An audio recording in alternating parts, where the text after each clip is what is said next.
जी इंदौर से। राधे राधे।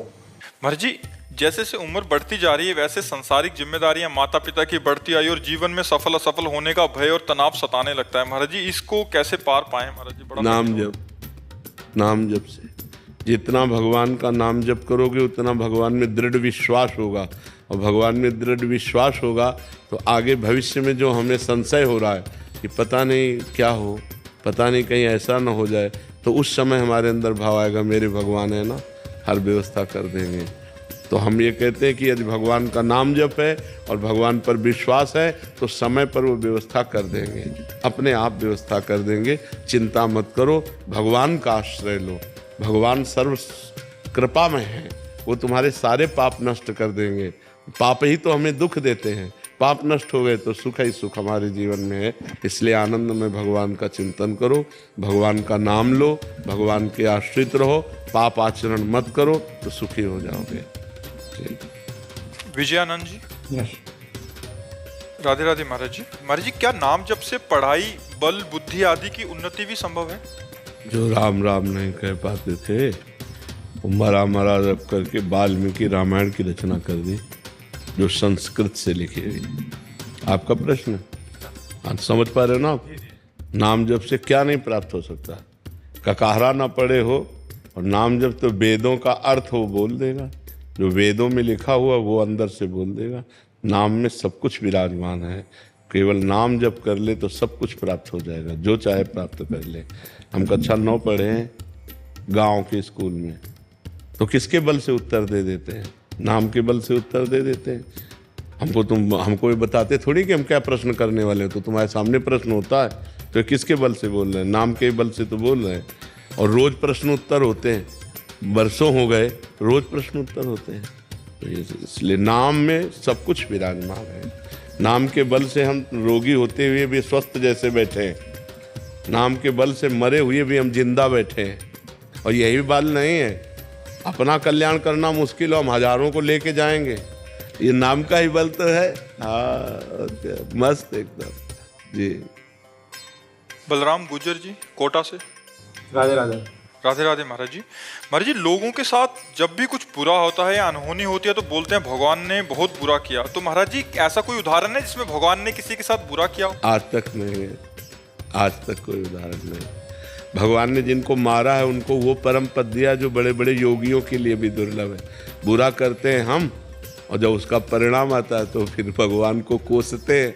ये हमारी अज्ञान की धरा है, ये हमारे अज्ञान की बात है कि बुरा आचरण करते हैं हम और कोसते हैं भगवान को। जैसे हम हंसी की भाषा में कहें कि सूर्य की ताकत नहीं क्यों अंधेरा दिखा सके, क्योंकि वो जहां सूर्य होगा अंधेरा होगा ही नहीं। तो भगवान है मंगल भवन, तो भगवान मंगल भवन की ताकत ने किसी का मंगल कर दिया हो। 6 दिन के थे, छठी का उत्सव मनाया जा रहा था और पूतना नाम की राक्षसी स्तन में हलाहट जहल लगा करके भगवान को पिलाने के लिए पिलाया, तो भगवान ने उसे वो गति जो यशोदा मैया को दी। नरक जाना चाहिए, लेकिन भगवान ने वो गति दी जो यशोदा मैया को गति मिली, वही पूतना को गति मिली। ऐसे कृपालु भगवान है, वो कैसे किसी का मंगल कर सकते हैं? हम खुद पाप कर्म करके जब उसका फल भोगते हैं तब हम भगवान को कोसते हैं। जब मुर्गा की टांग खा रहे थे तब भगवान याद नहीं आए, जब शराब की बोतल पी रहे थे तब भगवान याद नहीं आए, जब पराई बहन बेटी की तरफ गंदी दृष्टि कर रहे थे तब भगवान याद नहीं आए, जब घूस ले रहे थे, जब बेईमानी कर रहे थे तब तुम्हें भगवान याद नहीं आए, दूसरे की हिंसा करने में भगवान याद नहीं आए। तो अब उसका जब फल आएगा तो फिर तुम्हें भोगना पड़ेगा। फिर अवश्य में वो भोक्तव्यम कृतम कर्म शुभाशुभम, तुम्हें भोगना पड़ेगा।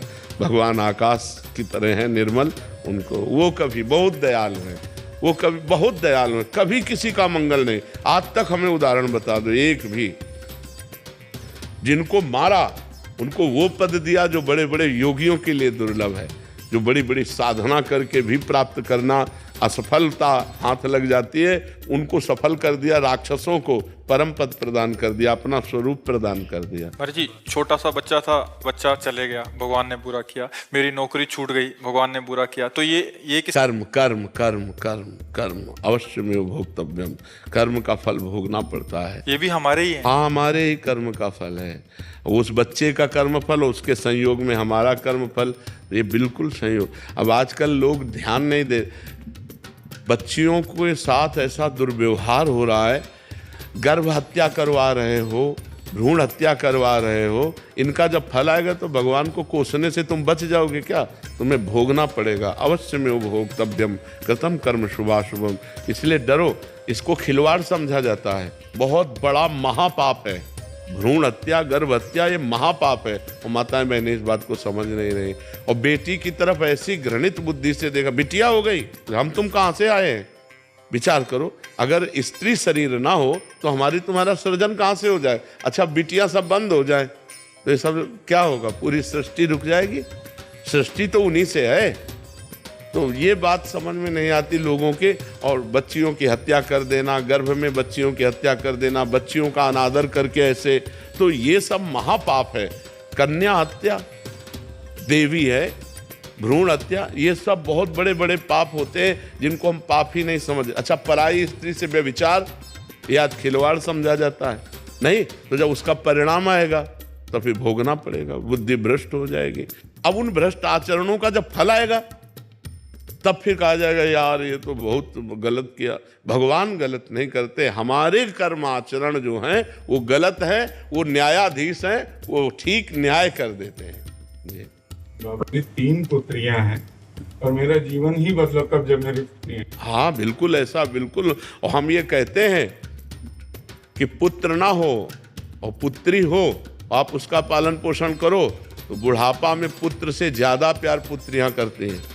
और लड़के जो हैं और पुत्रियां ना हो, फिर आप देखो कि कैसा व्यवहार होता है। आजकल किसी के लड़के अगर माता पिता को मान रहे तो भगवान को मनाओ कि बहुत बड़ी कृपा है तुम्हारी। नहीं, आजकल भाग्य से शायद हम बढ़ पा रहे हैं। बिल्कुल बिल्कुल बिल्कुल।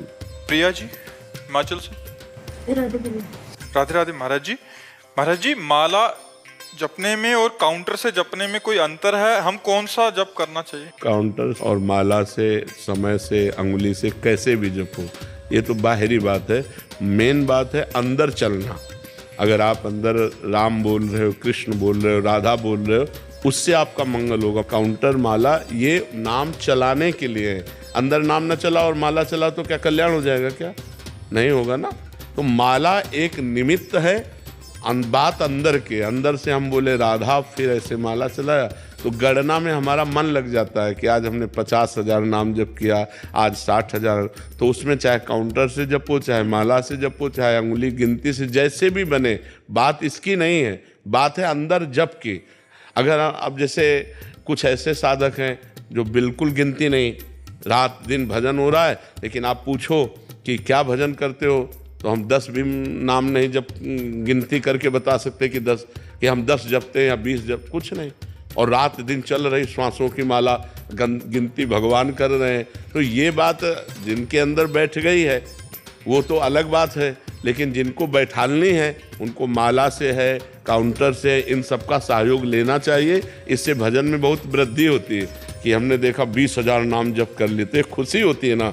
अब कल जब हमारे 18,000 होंगे तो हमको जलन होगी कि अभी 2,000 रह गए यार, चलो 2,000 और नाम जप कर लेते हैं। तो उससे नाम जपने में वृद्धि होती है। तो हमें लगता है जरूर माला और काउंटर आदि का सहयोग कर लेना चाहिए। बात हमारी जप से है, वो हमारे अंदर जो जप होता है उससे लाभ होता है, माला और काउंटर से नहीं। प्रिशा बसंत गौरी जी मुंबई से, राधे राधे। महाराज जी हम पराया उन प्रश्नों के उत्तर क्यों खोजते हैं जिनका उत्तर हमारे अंतर आत्मा में कहीं ना कहीं पहले से ज्ञात होता है? क्या ये आत्मा की जिज्ञासा है, मन की अस्थिरता? और जब उत्तर भीतर से प्राप्त हो भी जाए तो भी उसे पूर्ण रूप से कैसे स्वीकार करें? वो पूर्ण श्रद्धा और निश्चय कैसे उत्पन्न? जब तक अध्यात्म निष्ठा नहीं होती तब तक मन बहिर्मुख होता है। तो अंतर की बात सुनने पर भी उस पर श्रद्धा और विश्वास नहीं कर पाता, क्योंकि अंतर में सबके परमात्मा बैठा हुआ है। कोई भी जिज्ञासा करो, और शांत होकर भगवान का स्मरण करने लगो, उसकी पूर्ति हो जाएगी। पर अंदर की बात सुनने के लिए हमारी वृत्तियाँ अंतर्मुख तो चाहिए, तो वृत्तियाँ बहिर्मुख हैं, इसलिए हमें बहिर्मुख होकर प्रश्न करना पड़ता है और प्रश्न सुनना पड़ता है। मना खष्टान इंद्रियाणी प्रकृति स्थान कर सती। मन इंद्रिय 5 ज्ञान इंद्रियों के साथ बाहरी प्रकृति में भ्रमण कर रहा है। यदि अंतर्मुख होकर परमात्मा में आ जाए तो कोई प्रश्न की जरूरत ही नहीं है। जो ही भगवान से अपना चित्त जुड़ेगा, समस्त संशय समस्त प्रश्न शांत हो जाएंगे। हमें डट के भजन करना चाहिए, नाम जप करना चाहिए भगवान का, जिससे हमारे अंदर अध्यात्म बल आवे, हमारी बुद्धि पवित्र हो, हमारा मन चंचलता रहित हो, हमारी क्रियाएं निष्पाप हों। तब जाकर के हम अंतर्मुख होकर अंतर की बात समझ पाएंगे। किसका प्रश्न था? बात समझ पा रही ना?